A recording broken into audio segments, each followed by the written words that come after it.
Assalamu alaikum everyone. I am Mohammad Rishad Zeeb, MPhil in Mathematics, FSC second year. Chapter number 2 continue है, exercise 2.5, lecture number 9 है and sheet number 1 है।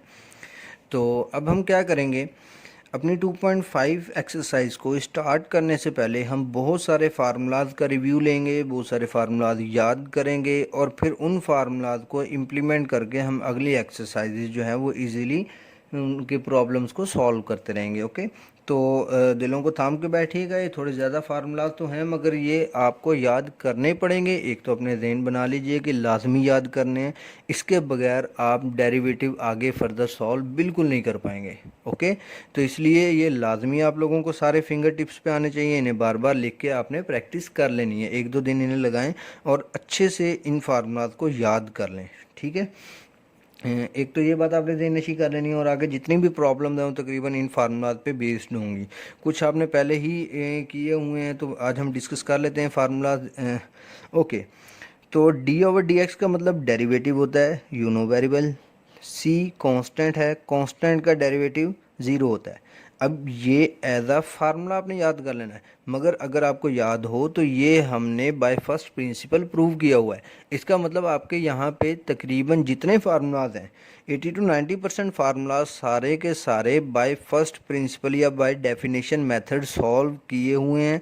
Question हैं ये सारे, इन्हें solve किया और इस तरह की सिचुएशन क्रिएट होगी तो वो अब आगे हम फर्दर हर क्वेश्चन को सॉल्व नहीं कर सकते, क्योंकि अगर इन दो फंक्शन को हम हर बार सॉल्व करें, इस रिज़ल्ट पे आएँ और इस रिज़ल्ट को अप्लाई करके नेक्स्ट क्वेश्चन करेंगे तो it's near about impossible. Okay, तो अब क्या करेंगे, हम इनको एज अ फार्मूला याद कर लेंगे और जहाँ पे हमें अप्लाई करना होगा हम डायरेक्ट एज अ फार्मूला इसे अप्लाई करेंगे और सॉल्व कर लेंगे। हम पहले इसे सॉल्व करने के लिए फर्स्ट प्रिंसिपल पे नहीं जाएंगे। ओके, तो ये फार्मूलाज तकरीबन आपको आते होंगे। अगर आप इनके प्रूफ देखना चाहेंगे तो 2.5 एक्सरसाइज से पहले पहले बाय फर्स्ट प्रिंसिपल तकरीबन सारे ही सॉल्व किए हुए हैं।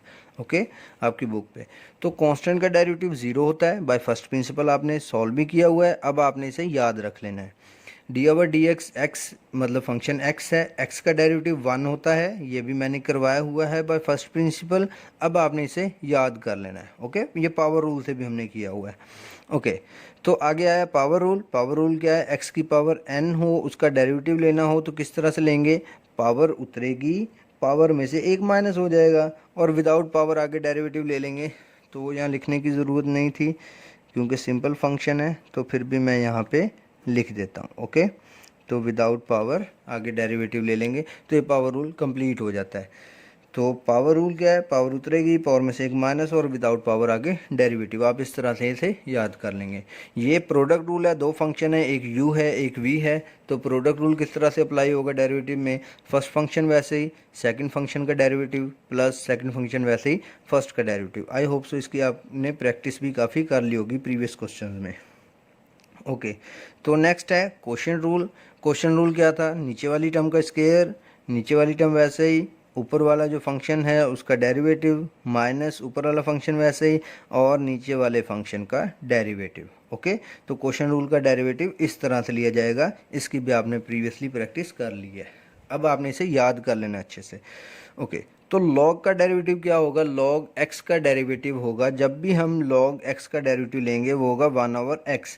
मीन log के एंगल में जो भी टर्म आएगी वो उसका डेरिवेटिव लेने के बाद 1 डिवाइडेड बाय वही वाली टर्म आ जाएगी। ओके, एक्सपोनेंशियल का डेरिवेटिव क्या बनेगा, हाँ यहाँ पे आपने ध्यान रखना है कि x की जगह पे जो भी टर्म होगी 1 डिवाइडेड बाय वो टर्म आ जाएगी, ये सिर्फ log का डेरिवेटिव बनेगा। ओके, डेरिवेटिव अलग अलग अप्लाई होता है, पहले लॉग पे होगा फिर उसके फंक्शन पे होगा। तो जब लॉग पे होगा तो 1 डिवाइडेड बाय फंक्शन आ जाएगा और फंक्शन का आगे डेरिवेटिव अगेन लेना पड़ेगा। तो यहाँ पे x है इसलिए आगे डेरिवेटिव मैंने 1 नहीं लिखा, वरना यहाँ पे भी हमने इस तरह डेरिवेटिव लिया हुआ है आगे। ओके, इसी तरह एक्सपोनेंशियल है, एक्सपोनेंशियल का डेरिवेटिव क्या होता है, e की पावर x, एक्स का e के पावर में जो भी होगा बिल्कुल एज इट इज़ उसी तरह ही रहेगा, इसमें कोई चेंज नहीं आएगा, यही इसका डेरिवेटिव होता है। ओके, जो फंक्शन यहाँ पे था बिल्कुल वही फंक्शन यहाँ पे रहेगा, इसमें कोई चेंज नहीं आएगा, ये एक्सपोनेंशियल का डेरिवेटिव हो जाता है। और इसकी पावर का डेरिवेटिव अगेन आगे लेना पड़ेगा क्योंकि मैंने अभी बताया डेरिवेटिव अलग अलग अप्लाई होता है। तो पहले एक्सपोनेंशियल पे अप्लाई होगा तो उसका डेरिवेटिव वैसे ही रहेगा और फिर पावर पे जो पावर में फंक्शन होगा उस पर दोबारा अप्लाई होगा। तो यहाँ 1 होने की वजह से मैंने ये भी नहीं लिखा। ओके, अब डेरिवेटिव लेना है, कांस्टेंट है, मल्टीप्लाई हो रहा है एक वेरिएबल के साथ, तो कांस्टेंट वैसे ही रहेगा, कांस्टेंट डेरिवेटिव से बाहर आ जाता है अगर वो मल्टीप्लाई में हो, तो डेरिवेटिव सिर्फ इस एक्स पे अप्लाई होगा, और एक्स का डेरिवेटिव 1 है, यहाँ हमने ऊपर डिस्कस कर लिया है, तो सी 1 ज़ा सी हो जाएगा। ओके, कांस्टेंट का कांस्टेंट जो मल्टीप्लाई हो रहा होगा वो एंड तक वैसे ही रहेगा। ओके, तो नेक्स्ट फार्मूला देखते हैं। ए की पावर एक्स का क्या फार्मूला बनेगा? ए की पावर एक्स का फार्मूला बनेगा ए की पावर एक्स लॉग ए। इसका प्रूव बाय लोगैरिथम मेथड, वो भी मैं आप लोगों को कर दूंगा, और अगर आप बाय फर्स्ट प्रिंसिपल मेथड देखना चाहते हैं तो वो आपकी बुक में पहले से किया हुआ है। ओके, तो इसका हम एक छोटा सा प्रूव लॉग अप्लाई करके होता है, वो भी मैं आपको करवा दूंगा। तो फिलहाल आपने इसे याद रखना है कि अगर कांस्टेंट की पावर वेरिएबल आ जाए, ध्यान रखें कांस्टेंट, ए कांस्टेंट है और पावर वेरिएबल है, तो कांस्टेंट की पावर अगर वेरिएबल आ जाए तो उसका डेरिवेटिव क्या बनेगा? वो पूरे का पूरा फंक्शन वैसे ही, और साथ लॉग ए का मतलब वो कांस्टेंट जिसकी पावर वेरिएबल थी। ओके, अब ये सारे डेरिवेटिव आपने याद रखने हैं। डेरिवेटिव साइन का क्या होता है? कॉस। डेरिवेटिव कॉस का क्या होता है? Minus sine. ये किस तरह से नहीं कर रहे हैं? By first principle. पूरे क्वेश्चन सॉल्व करने के बाद हमें पता चला कि कॉस का डेरिवेटिव क्या होता है? माइनस साइन होता है। तो मगर अब हमने डायरेक्ट अप्लाई करने हैं, तो इसलिए ये एक फार्मूला क्रिएट हो गया। ठीक है, अब हम एज अ फार्मूला से याद करेंगे। इसी तरह टेन का सीकेंड स्क्वायर एक्स होता है, कॉट का minus cosecant square x, secant का secant x tan x, cosecant का minus cosecant x cot x. Okay, तो ये अब आपने सारे याद रखने हैं, आपको फिंगर टिप्स पे आने चाहिए। अगर कहीं पे भी मैं आपसे पूछ लूँ कि कॉट एक्स किसका डेरिवेटिव होता है, तो आपको फ़ौरन पता लग जाना चाहिए कि minus cosecant square x, cot x का derivative minus cosecant square x होता है। और अगर कहीं पे आपसे ये पूछ लिया जाए कि सीकेंड स्क्वायर एक्स किसका डेरिवेटिव होता है, तो आप फ़ौरन रिप्लाई कर दें कि टेन एक्स का डेरिवेटिव होता है secant square x. Okay, means दोनों साइड पर आपको फिंगर टिप्स पर याद होने चाहिए, यहाँ से ये वाला भी और इस साइड से ये वाला भी। ओके, तो लास्ट फार्मूला इस पेज पे देखते हैं। Derivative sine inverse x, sine inverse x का डेरिवेटिव, इसका क्या फार्मूला है? इसको जब सॉल्व करते हैं तो उसका आंसर क्या आता है? 1 divided by 1 minus x square और उसका स्क्वायर रूट। मगर यहाँ पे एज अ फार्मूला याद कर रहे हैं तो मैं कहूँगा कि साइन इनवर्स एक्स का डेरिवेटिव इक्वल होता है इस टर्म के। ओके, इसी तरह ये आप पहले राइट कर लीजिएगा अच्छे से और फिर इन्हें याद कीजिएगा, बिल्कुल प्रिपेयर कीजिएगा, लिख लिख के देखिएगा ताकि आपको अप्लाई करने भी आ जाए फ़ौरन। ओके, कॉज इनवर्स एक्स का क्या डेरिवेटिव है? -1 divided by 1 minus x square का square root. Tan inverse x का क्या डेरिवेटिव है? 1 divided by 1 plus x square. Cot inverse x का क्या डेरिवेटिव है? -1 divided by 1 plus x square. देखें इनमें लिंक क्रिएट हो रहा है, इसमें और साइन वाले में लिंक क्रिएट हो रहा है। तो जब आप ये करेंगे तो कोई ना कोई लिंक आपको मिलते रहेंगे, एक याद होगा उसी से जुड़ता जो मैच करता हुआ कोई और फार्मूला याद आप कर लेंगे, उसी से मैच करता हुआ कोई और याद कर लेंगे, तो इस तरह तकरीबन आप सारे फार्मूला याद कर लेंगे। तो सेकंड इनवर्स एक्स का डेरिवेटिव क्या है? 1/x मॉड, मीन्स ये x पॉजिटिव होना चाहिए, एक्स स्क्वायर -1 का अंडर रूट। और कोसिकेंड इनवर्स x का भी बिल्कुल इसी तरह -1 divided by x mod X square -1 square root. Okay, तो ये फार्मूलाज आप देख लेंगे। इसके बाद आते हैं हाइपरबोलिक फार्मूलाज। तो डेरिवेटिव लेना है साइन हाइपरबोलिक एक्स का, तो साइन हाइपरबोलिक एक्स का डेरिवेटिव होता है कॉस हाइपरबोलिक एक्स के इक्वल। ये हाइपरबोलिक वाले और सिंपल वाले बिल्कुल मैच करते हैं एक दूसरे से, थोड़ी बहुत टर्म्स चेंज है, प्लस माइनस का डिफरेंस है, तो ये आपने अच्छे से इनका डिफरेंस स्पॉट कर लेना है कि किस फार्मूले में क्या डिफरेंस है, और उसे उसी तरह याद कर लेना है। अब डेरिवेटिव लेना है कॉस हाइपरबोलिक एक्स का, वो साइन हाइपरबोलिक एक्स होता है। ओके, ये मैं आपको डिफरेंस थोड़ा सा दिखा देता हूँ। अगर आप यहाँ पे देखें तो साइन का कॉस था और कॉस का माइनस साइन था, मगर हाइपरबोलिक में साइन का कॉस है, कॉस का साइन है, यहाँ पे माइनस नहीं है। ओके, तो हाइपरबोलिक में और सिंपल में सिर्फ इतना सा डिफरेंस आया कि इसके साथ माइनस नहीं है, तो ये छोटी छोटी चीज़ें आप मैच करके याद कर लेंगे। ओके, नेक्स्ट देखते हैं टेन हाइपरबोलिक एक्स का derivative secant hyperbolic square x होता है। कॉट हाइपरबोलिक एक्स का derivative minus cosecant hyperbolic square x होता है। सीकेंड हाइपरबोलिक एक्स का derivative secant hyperbolic x tan hyperbolic x होता है। ओके, और कोसिकेंड हाइपरबोलिक एक्स का minus cosecant hyperbolic x cot hyperbolic x, ये इसका डेरिवेटिव हो गया। अब इसी तरह हाइपरबोलिक इन्वर्स की तरफ आ जाते हैं। अब इन्वर्स वाले फार्मूलाज फ़िलहाल आप याद ना कीजिएगा, इन्हें राइट कर लीजिएगा, अपने पास कहीं महफूज कर लीजिएगा और एक बार इन्हें देख लीजिएगा, याद ना कीजिएगा। जब ये अप्लाई होंगे हम तब इसे याद कर लेंगे। ओके, पहले सिंपल आप इन्वर्स वाले फार्मूलाज कर लें क्योंकि बहुत ज़्यादा मिक्सिंग हो जाएंगे आपके लिए। तो ये जो हमने सिंपल इन्वर्स वाले फार्मूलाज किए हैं इन्हें आप याद कर लें और हाइपरबोलिक इन्वर्स वाले आप राइट कर लें। फ़िलहाल याद ना कीजिएगा, इस पर ज़्यादा एफर्ट ना कीजिएगा, जब इसके क्वेश्चन आएंगे तब हम इसे वहीं पे प्रिपेयर कर लेंगे। ओके, तो ये हाइपरबोलिक के फार्मूलाज भी आप यहाँ पे देख सकते हैं और कुछ हाइपरबोलिक के फार्मूलाज ये रहे। ठीक है, इसके बाद लास्ट चेन रूल है। तो चेन रूल पे अभी भी आपने 2.4 पे काफ़ी काम किया है और इंशाल्लाह मुझे उम्मीद है कि आप लोगों ने काफ़ी मेहनत भी की होगी 2.4 कवर करने के लिए और उसके क्वेश्चन प्रिपेयर करने के लिए। तो चेन रूल किस तरह था, अगर d y by d x की चेन रूल मैंने लगाना है तो मुझे किसी वेरिएबल की चेन बनानी पड़ेगी, चाहे वो टी की हो, यू की हो, किसी भी वेरिएबल की। ओके, तो d y by d t, इसका मतलब ये टी अब चेन क्रिएट कर रही है, ये यहाँ पे लिंक जोड़ रही है डी टी और डी एक्स आ गया। अगर ये डी टी से डी टी कैंसिल करें तो डी वाई और नीचे डी एक्स बचेगा, दोबारा यही टर्म बन जाएगी। ओके, तो चेन रूल कैसे बनता है, d y by d t और डी एक्स। अगर यहाँ पे मैं यू कर देता तो यहाँ पे D you by d x, मतलब 3 का चेन भी बना सकते हैं, 4 की चेन भी बना सकते हैं, मगर इतना ज़्यादा क्योंकि आपके बेसिक लेवल है, अभी आप डेरिवेटिव तो सीख रहे हैं, बिल्कुल इनिशियल स्टेप पे हैं, तो आप इतनी ज़्यादा चेन नहीं लगाते, आप बस इतना ही चेन रूल लगाते हैं, मगर इससे ज़्यादा भी चेन रूल होता है। वो इसी तरह चेन लगता है, यहाँ पे डी यू आ जाएगा, आगे फिर डी यू बाई समथिंग, फिर आगे डी वी कर लें, d v by d x, जहाँ तक डी एक्स नहीं आएगा वहाँ तक ये चेन इस तरह जुड़ती जाएगी। ओके, जिगजैग फॉर्म में। तो ये कुछ डेरिवेटिव थे जो आप लोगों ने याद करने हैं, प्रिपेयर करने हैं और अच्छी खासी एफर्ट है और मुझे उम्मीद है कि आप इसे बड़े अच्छे से प्रिपेयर करेंगे। ओके, तो अब नेक्स्ट यहाँ पे शीट नंबर 6 में हम 2.5 स्टार्ट कर लेते हैं। 2.5 का एक क्वेश्चन मैं इस लेक्चर में करवा देता हूँ अगर हमारे टाइम में हो जाए। ओके, 1.2 क्वेश्चन है tan 3x। tan 3x question है, हमने इसको डिफ्रेंशिएट करना है, मगर अब हम दोबारा उसी बेसिक वे में आ गए, बेसिक तरीका जहाँ से हमने स्टार्ट लिया था, by first principle, by ab initio method या बाय डेफिनेशन, हमने इस tan 3x को उसी मेथड से सॉल्व करना है। ओके, वो अब हमें पहले ट्रिग्नोमेट्रिक फंक्शंस को जो बेसिक मेथड था डेरिवेटिव का उससे सॉल्व करना सिखाएगा, जिस तरह हमने पहले डेरिवेटिव 2.1 में आई होप सो हमने किए थे, वो सारे डेरिवेटिव सीखे थे, जहाँ पे डेल एक्स वगैरह किए थे, मैं दोबारा बता दूंगा, रिमाइंड हो जाएगा। और फिर वो आपको इसके डायरेक्ट डेरिवेटिव लेने सिखा देगा, जैसे हमने 2.3 और 4 में सिंपल फंक्शंस के सीख लिए थे।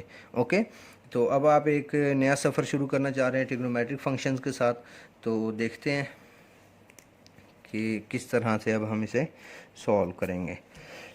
तो सॉल्यूशन है, y का नाम दे देते हैं tan 3x।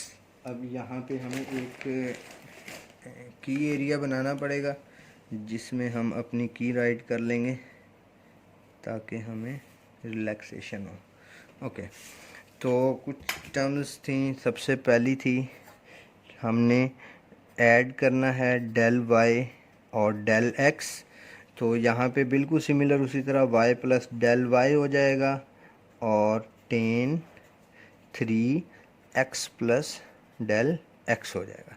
अब ये 3 मल्टीप्लाई कर देते हैं, y plus del y equal to tan 3x plus 3 del x।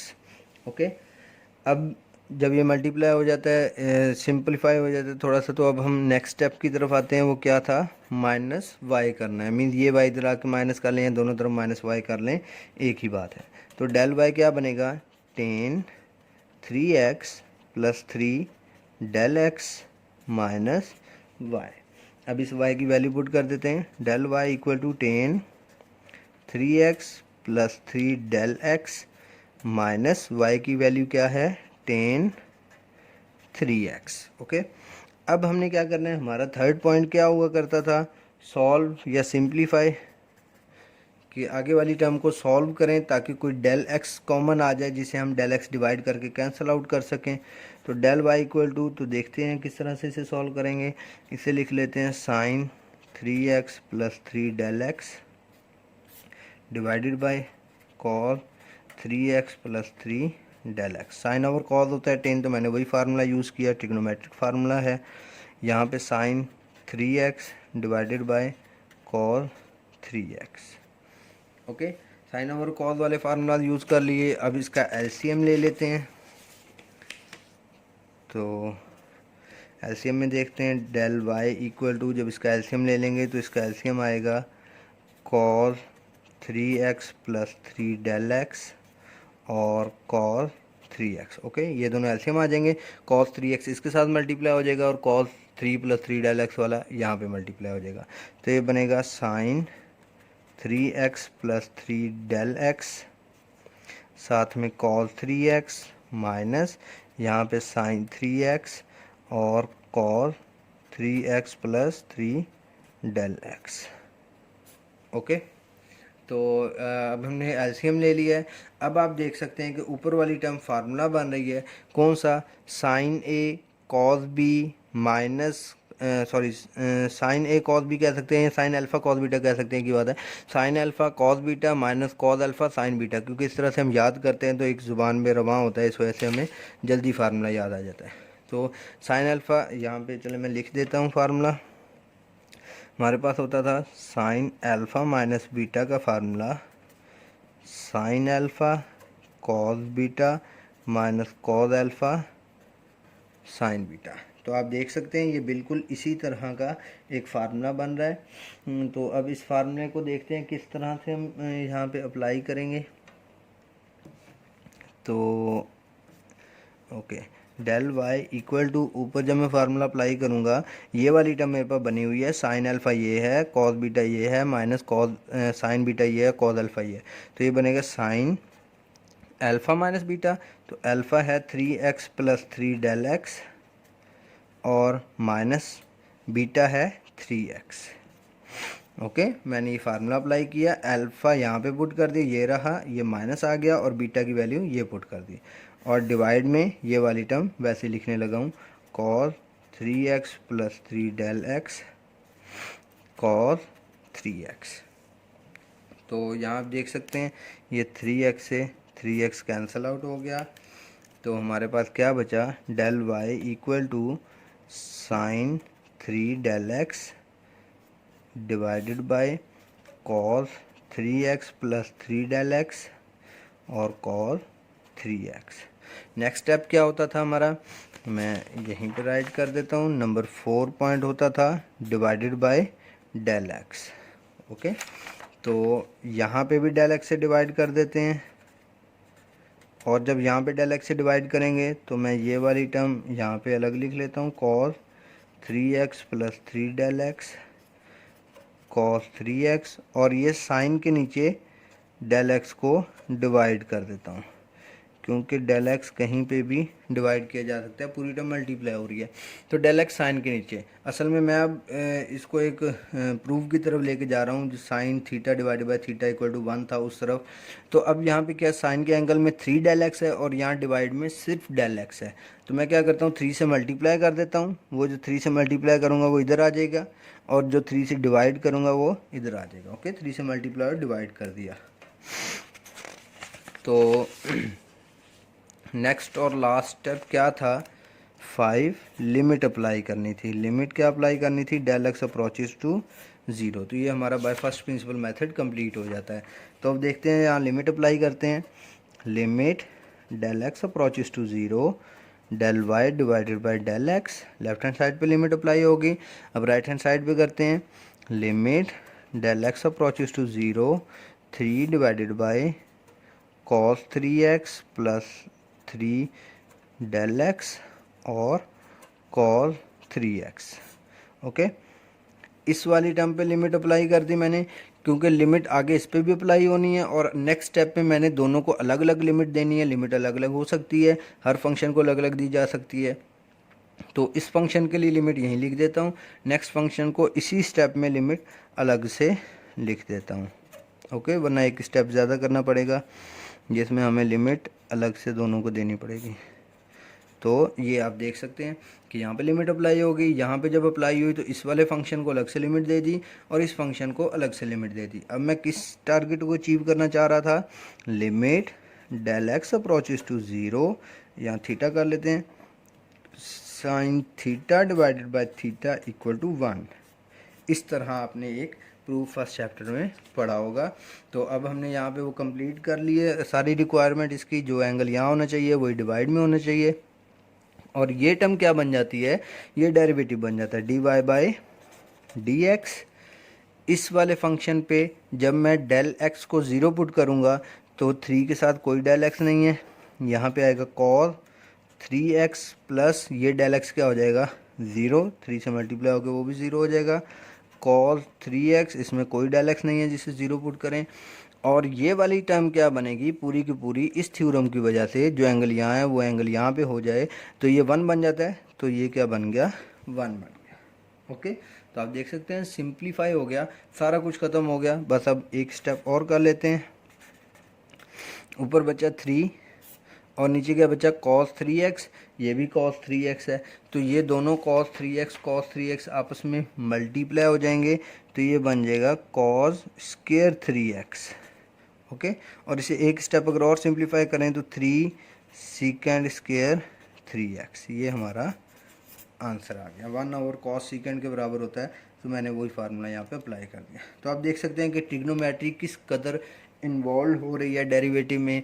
ये तो अभी हमने एक क्वेश्चन किया है, आगे हर क्वेश्चन में ट्रिग्नोमेट्रिक इन्वॉल्व होगी और किस तरह से आप डेरिवेटिव लेंगे ये सिर्फ हमने अब फर्स्ट प्रिंसिपल मेथड से ट्रिग्नोमेट्रिक फंक्शन को हमने सॉल्व किया है। ओके, तो इसी तरह के आगे काफ़ी सारे एग्जांपल्स हम करेंगे, काफ़ी सारे क्वेश्चंस करेंगे, फिर हम डेरिवेटिव के फर्दर रूल्स की तरफ आएंगे और ट्रिग्नोमेट्रिक के बहुत सारे क्वेश्चन हम डेरिवेटिव ले के उसे सॉल्व करेंगे।